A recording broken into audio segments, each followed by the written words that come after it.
Last year, I made a Minecraft world over 10 times the normal size, upscaling every block to make you literally feel like an ant walking around. Somehow, I got over 10,000 downloads and became my biggest video ever. So this year, I'm going for 100x Minecraft, where I'll make the world bigger and way better. To once and for all answer the question, does size matter?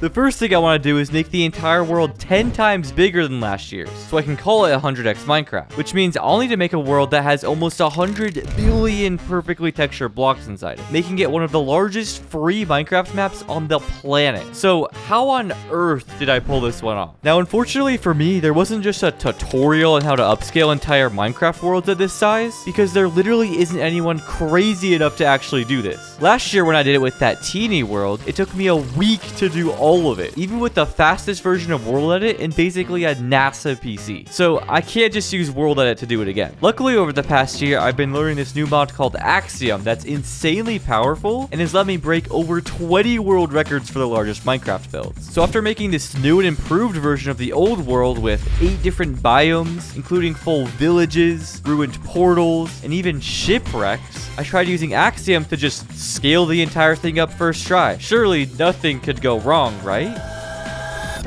Yeah, I crashed my PC almost instantly, but that's expected. To be fair, it is very large. So to make it work, I eventually had to cut the world into 256, which is an absurd amount of sections that all have to be scaled and stitched back together. To show you just how crazy that is, imagine Axiom is a magic printer and the world is a big piece of paper. I need to make this big piece of paper 100 times bigger. Luckily, this magic printer can scale any piece of paper I put through it to the perfect size. The problem is this piece of paper is way too big to fit into the printer, so I had to cut it down to a crap ton of smaller sections, put them all through the printer one at a time, then tape them back together after they're all bigger. It's basically the same in Minecraft, where I have to manually cut the world and scale it through Axiom over and over with all these different sections. And to make matters worse, scaling through Axiom is really buggy, so it cuts off the edges and adds extra blocks in the middle that I have to manually fix on every single section, which at a very large scale takes Axiom almost a minute for every change I made. I ended up starting with 64 sections, or the entire top layer of the overworld. And let me tell you, this was the most tedious and monotonous task I have ever done in my life. So here's a DVD logo and some Minecraft parkour to not suffer like me. It took me half a week of just full-time sitting, scaling up, and stitching the world together. This is where I started to realize why no one else would even dare think about doing a project like this. Because it would cost a ton of money to pay someone to sit through and literally rot their brains from monotony, if anyone would even take money to do it at all. So once I finished all the sections for the top of the overworld, I realized there was no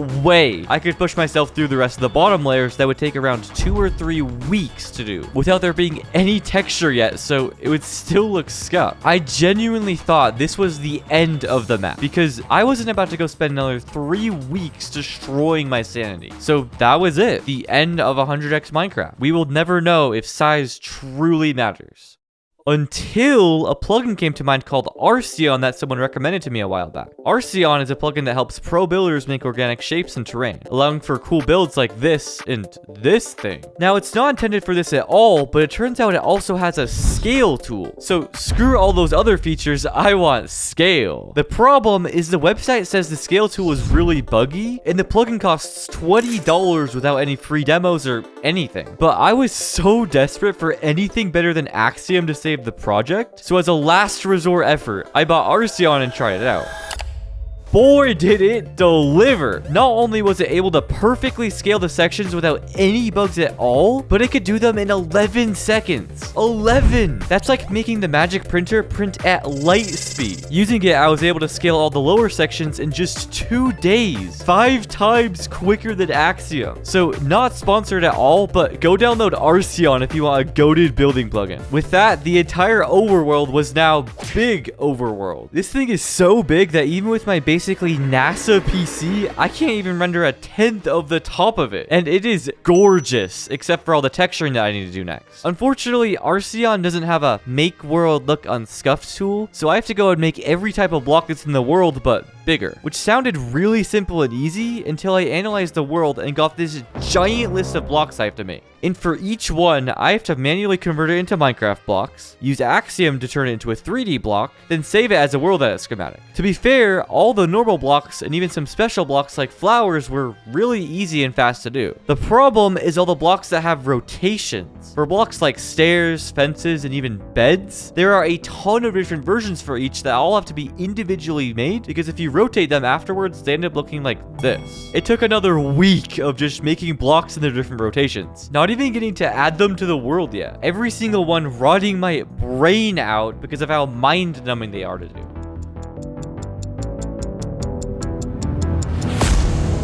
Finally, now 2 weeks into something that initially seemed like a super simple map to make at the start, I can finally make the world look unscuffed. To do it, I use world edit's replace command to replace all the scuffed blocks with the good looking ones. And of course, I have to do them all one at a time. Hopefully the last annoying thing I have to do for a very long while. What I didn't plan for though is that world edit only lets you replace up to 1 billion blocks at a time. I know, only. So I had to split the world into another 16 sections and queue up this ginormous list with hundreds of replace commands that all take around 30 seconds each. So no, I can't just do them all in like an hour or something. Even though it was one of the easiest parts, it was probably the hardest on me mentally. I had to sit there pressing Ctrl-C and Ctrl-V on my keyboard while thinking about my life choices. I recently moved into a basement that's positioned under a deck, so even during the brightest part of the day, it basically feels like a dark prison cell where I work. Paired with the most tedious task of all time and almost 2 weeks of brain rotting tasks before it, my brain had rotted to the max. Days flying by with such little progress on each one basically felt like I was put in a time machine jumping forward in time whenever I went upstairs into the light. Help! But as the days ticked by, the world started to come together. Poop logs turned into trees. Green mounds turned into grassy hills. Doll houses turned into villages. And my brain started to unrot. After 4 gruesome days, I completed the overworld. The pain was almost over. I am so happy to be done with at least just the overworld top. And it looks so good. There's just an entire village. And it doesn't even look like it's 100 eggs. It just looks like a normal village I'm flying around in. Now I have to do the entire underworld. Luckily, I analyzed the area and there is only like 67 blocks total. The lower sections weren't too bad because there are a lot less types of blocks underground to replace. And I was able to knock those out in only another 2 days, including the full-size stronghold with 2 libraries and a beautiful portal room. To top off the map, I used the same methods to make the Nether and End, which weren't bad at all because they're a lot smaller than the overworld. Then fix everything that was scuffed from 10x Minecraft by coding working chests, villages, giant mobs, blaze spawners, end portal, and most importantly, the end fight. I made it so you have to scale 2 of the 500 plus block pillars to break all the crystals before you can damage the dragon. Which means to beat the map, you'll have to somehow navigate the overworld to find iron and lava, explore the nether and survive long enough to get blaze rods, mine thousands of blocks with 100 ender pearls to find the stronghold and open the portal, climb over 1,000 blocks to break massive end crystals on top of skyscraper-sized pillars, and beat this OP ender dragon that knocks you off the platform constantly. Which I think no one is gonna do, thus size definitely matters. But since all of you got mad at me for not beating 10x Minecraft last year, I booted up a 10-hour stream and beat the entire thing just to show how much it would suck and how long it would take. Yes! Oh, we did it! 9 hours in 42 minutes, proving undeniably that size matters and no one is going to play the map this time. Surely, right?